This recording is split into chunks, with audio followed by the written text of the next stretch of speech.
welcome back to my YouTube channel.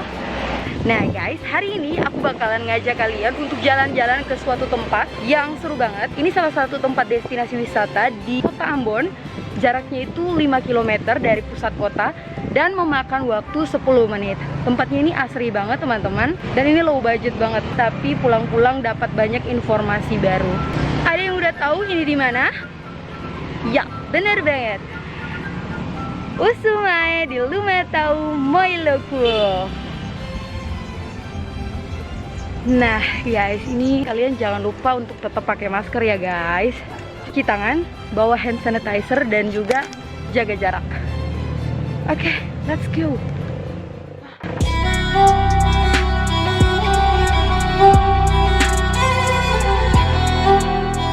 Oke guys, saat ini aku sudah berada di salah satu ruang pameran Museum Siwa 5. Di tempat ini banyak sekali peninggalan bersejarah yang memperlihatkan bagaimana masyarakat Maluku dari zaman ke zaman.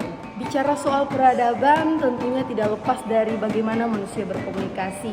Nah, masyarakat Maluku sendiri nih sudah ditemukan berkomunikasi secara tidak langsung sejak dahulu kala. Hal ini dibuktikan lewat bukti arkeologi berupa lukisan di dinding-dinding goa. Namun, seiring berkembangnya zaman, komunikasi ini berubah menjadi isyarat bunyi-bunyian yang dikeluarkan lewat alat-alat musik seperti yang ada di belakang aku nih guys. Ada tifa, ukulele, suling bambu, ada tahuri, ada juga toto buang, ada gong, dan ada rebana. Tifa sendiri merupakan alat musik pukul yang terbuat dari kayu berbentuk tabung yang kemudian di bagian dalamnya diberikan ruang kosong. Lalu di bagian atasnya ditutupi dengan kulit hewan seperti kulit biawak atau bisa juga menggunakan kulit rusa. Nah, ketika dipukul dia akan menghasilkan suara. Kemudian alat musik tahuri yang merupakan alat musik tiup yang terbuat dari kulit kerang. Bukan sembarang kerang nih guys, tapi harus menggunakan kerang triton. Nah, dinamakan tahuri sendiri karena memiliki arti bunyi dari permukaan. Dan tahuri ini dibuat dengan cara dilubangi di bagian atasnya, yaitu lubang sebesar jari telunjuk yang berfungsi sebagai tempat untuk meniup si tahuri. Uniknya, tiap tahuri dibuat dengan satu nada saja. Dahulu kala nih ya guys, tahuri digunakan sebagai pemanggil arwah leluhur, dan bagi pelaut biasanya digunakan untuk menjaring angin dan juga bisa digunakan sebagai alat komunikasi. Setiap alat musik memiliki ciri khas dalam bunyi dan pukulannya. Misalnya ketika orang sedang berduka, bunyinya akan berbeda dengan ketika orang sedang berpesta ataupun dalam acara adat. Saat ini alat-alat musik ini lebih dipergunakan untuk acara-acara tertentu saja nih guys, sebagai bentuk pelestarian akan budaya Maluku yang tidak lepas dari musik. Hal ini dapat dibuktikan lewat Kota Ambon yang sudah diakui sebagai Kota Musik Dunia versi UNESCO. Musik benar-benar memiliki peran penting dalam peradaban orang Maluku sampai saat ini. Ada lagi yang menarik di ruangan ini nih guys, yaitu tengkorak keramat.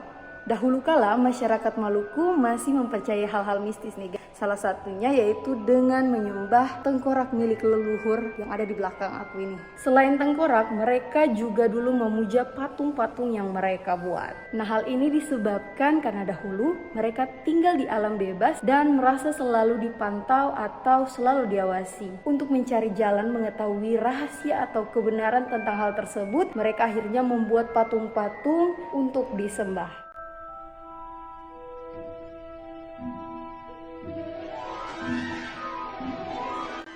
Namun setelah agama masuk dan berkembang di Maluku, masyarakat Maluku perlahan mulai meninggalkan kepercayaan itu. Salah satunya adalah ketika terjadi pertobatan di Maranatha pada tahun 1960. Nah, hal ini dapat dibuktikan lewat benda-benda magis yang diserahkan oleh jemaat Maranatha. Benda-benda ini diletakkan dalam tempat persembahan pada saat perjamuan kudus tahun 1964 dan kemudian diserahkan kepada pihak museum sebagai jejak peninggalan sejarah kepercayaan orang Maluku dahulu kala. Sistem kepercayaan yang dimiliki oleh orang Maluku juga mempengaruhi ritual perkawinan mereka. Contohnya, dahulu ketika laki-laki ingin menikah dengan seorang perempuan, dia harus mempersembahkan kepada perempuan tersebut sebuah kepala manusia sebagai harta kawin. Hal ini mengisyaratkan kemampuannya untuk bisa melindungi keluarganya nanti setelah menikah. Namun, setelah agama berkembang di Maluku, ritual tersebut tidak dipraktikkan lagi. Bahkan saat ini, mahar atau harta kawin sudah berkembang menjadi lebih modern. Nah, sekarang aku sudah berada di ruang pameran kelautan Museum Siwa 5. Di sini banyak sekali koleksi tentang dunia lautnya Maluku. Nah, beberapa koleksi diantaranya menampilkan tentang bagaimana cara masyarakat Maluku menangkap ikan sebagai salah satu mata pencaharian mereka sejak dahulu kala. Nah, ini dia sosoki yang merupakan cara menangkap ikan yang paling tradisional. Metode menangkap ikan ini menggunakan pelepah daun aren dan pelepah daun kelapa. Keunikan dari sosoki ialah ketika ditarik, tiap helai daun akan bergerak dan menimbulkan bayangan pada pasir bawah laut bila mana dipantul sinar matahari. Dan dia juga ada bunyi yang terdengar saat ditarik. Dengan begitu, meski pelepah daun aren atau kelapa tidak mencapai dasar laut, ikan-ikan yang terperangkap tidak akan keluar dari sosoki. Sosoki ini benar-benar memerlukan keterampilan yang sangat khusus. Ada pula alat penangkap ikan tradisional lainnya seperti jala, sero, dan bubu. Namun seiring berkembangnya zaman, metode-metode ini sudah jarang ditemui. Saat ini, orang cenderung menangkap ikan dengan motor ikan atau bahkan kapal ikan yang sudah jauh lebih modern. Ternyata tanpa kita sadari, perkembangan peradaban Maluku dari waktu ke waktu sangatlah dinamis. Ini menjadikan Maluku kaya akan kebudayaan dan nilai-nilai historis.